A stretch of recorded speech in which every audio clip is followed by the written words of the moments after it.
Hello and good morning. How are you doing today? I'm doing great. How are you? Absolutely fantastic. Let's go ahead and break it down for listeners so they can get wrapped up into this conversation, because I'm really wrapped up in it myself. The fifth chamber. Okay. Explain what the fifth chamber is so that we can begin a journey of conversation. Oh, thank you so much. The fifth chamber is what I imagine if your heart had a fifth chamber, since our heart already has four. If your heart had a fifth chamber, what would you put in it? As your heart grows, what's most important to you that you grow? Is it more love? Is it more kindness? What would you put in yours? Oh, my God. See, and now listeners are going to understand why I'm so wrapped up into this, because you speak my street. This is my language, because I truly believe that there is a place such as that, and that as we mature in life, but don't wait for your life to happen in order to create such a place. Absolutely. I couldn't agree more. Why do we fail to talk about the reality of losing parents at a very early age? Because, I mean, it's just one of those subjects that you didn't talk about as kids, but yet you knew the inevitable. And yet when you face it as an adult, there's peace. You feel this enormous amount of peace inside your soul. Why do we not talk about it? I always say, like, culturally, we're very squeamish talking about grief. In this culture. There are other cultures where death and dying is honored in a different way, but in this country, we're squeamish about it. And unless you grew up in a home that was more open in talking about grief, you haven't had the experience, you don't have the language. That's part of why I do what I do, right? Like, my big goal is to normalize grief, to give grief a microphone so people can see that it's part of life, right? It doesn't have to be terrifying, it's part of life. And the more we talk about it, the more we share our stories, the more we all get a level of comfort that we didn't have before. I got to give you a big compliment here in the way that you're also a podcaster. And a lot of people don't understand that back in the 1980s, it was the writers, the authors who created the podcast. So for you to have a podcast as well, Coffee, Grief, and Gratitude, I'm proud of you for doing this, because it's about reaching people. No matter where you are, you're going to bring a message to them. Wow, thank you so much for saying that. It's been just such a joy to create that podcast. And that really, like I said, my goal is to have more conversations around grief, to open it up for people to know that grief is so much more than the death of a beloved. My daughter and I started it at the beginning of the pandemic, right? And we had this collective grief that people were talking about, not talking about. And we're both like, man, let's just walk into the fire and talk about it.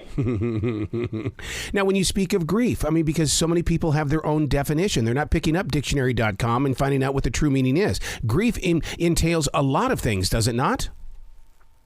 It does. It does. Grief is anything that you have loved and lost and have this sadness around that loss, right? So it can be... the most common that we think of is the death of a beloved, but it's also the loss of a pet. It's the loss of your job. It's the loss of youth. It's the loss of identity. It's anything that it can be moving, right? And that you have a grief over the place that you left. It can be anything that, we'd like to say that eventually, like, grief is love. So it's the love that you had for something that now you don't have, and this longing. You bring up a very interesting point about the grief of losing your youth. That is one of the biggest challenges that I face, because I'm still in radio 44 years strong, because I don't want to tell that 14-year-old self inside of me that I think it's done, dude. but I won't do that, because I don't want to have to grieve that period. Yep, I get it. and it's such a, you were talking about animals and things. If you were inside the studio right now, I've got all ashes of all of my 9 rescued puppies. My mother and my brother are here as well. So, but that's how I celebrate the transition of life. To me, it's not gone forever. My God, it's like a Yoda moment. You feel them more in you. I couldn't agree with you more. That I'm so happy. It's just, if you could see my face, I'm all grins that you have the ashes around you. We've done the same thing. And it is like, grief isn't just the sad parts. It is transformational if you choose to let it be, right? And we keep people in our lives by talking about them, having them with us, sharing their stories. That's how we keep the humans and the pets with us. And it can be this beautiful acknowledgement that physical death is part of life, but we go on. Our spirit is eternal. This didn't happen overnight for you, because it's a journey to be able to find this location of peace on the inside of your heart. What happened in your life for you to finally say, you know what? I think I need to go this direction, because if I go there, I know what the repercussions are going to be. Yeah. Well, honestly, it started when my son was born, and not that it happened. It was still very hard when he was born. But I looked at him and just thought, here's this tiny little perfect, beautiful human who's just become my son, and he already lost his dad. I can't have him lose his mom too. So when I first went to therapy, when I first started working on my own healing and reading and writing and all the things I did, my motivation really was for my son, because I wanted him to have a whole mom, not a mom who was sad for his life. Let me ask you a personal question in the way, because you talked about healing and you also talked about writing.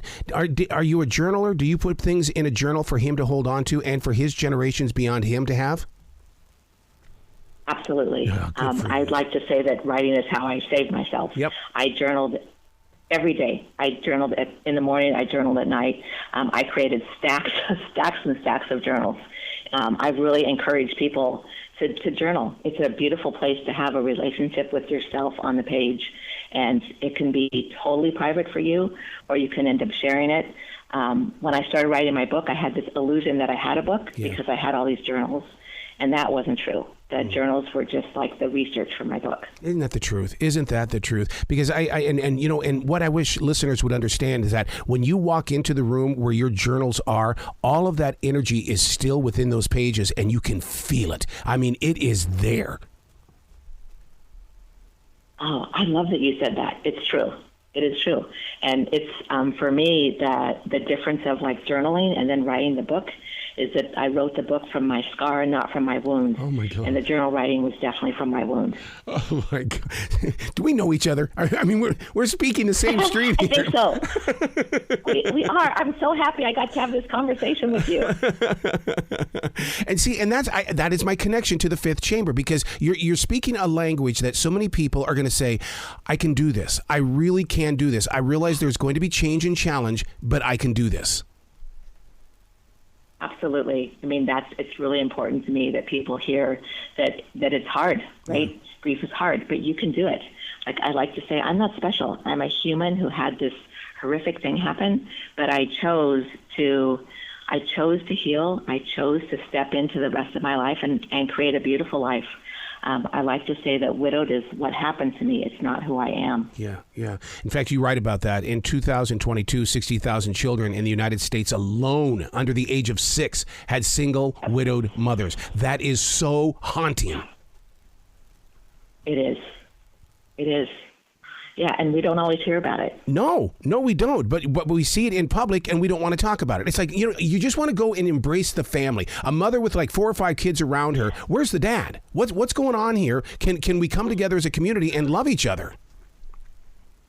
Absolutely. Man, you're going to make me cry this morning. I don't need to do that. Oh, but in a good way. In a good way, because I have that same feeling. I'm like, I feel like you. I see a single mom with parents, and that same feeling of like wanting to embrace them. I'm also very known for talking to strangers and asking them if there's anything I can do for them. Absolutely. I mean, dictionary.com added a word this year, and it's grand family. And I went, well, what is a grand family? Where the grandparents are now the parents. Yeah, that happens. Yeah. That's a new word for me. Thank you for giving me a new word today. Well, we're planting seeds all over the place, aren't we? We are. I love it. You got to come back to this show anytime in the future. I love your word. I love your message. And it's got to be a continuation of conversation. I would love to come back. I thoroughly enjoyed talking with you. You've made my heart grow even bigger today. And it's just been a delight. I'd come back anytime. Excellent. Well, you be brilliant today, okay? I will be. And I got to say this, too. My first grandchild is being born today.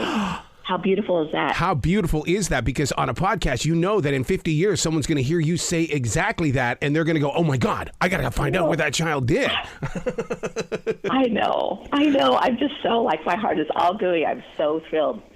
Well, your life is going to change in the most beautiful way, because my granddaughter is now 19 and my grandson is 17, and it is the greatest feeling. No book anywhere or even another parent can tell you what you're going to experience in your mind, body, and soul. It is just the most beautiful part of being alive. Oh, thank you. That's what everyone says, and I'm so excited that it's here for us now. Plus, you can spoil them and give them back. My husband and I are looking forward to that. Yeah. Will you be brilliant today, okay? I will. You have a beautiful day. Thank you for talking with me.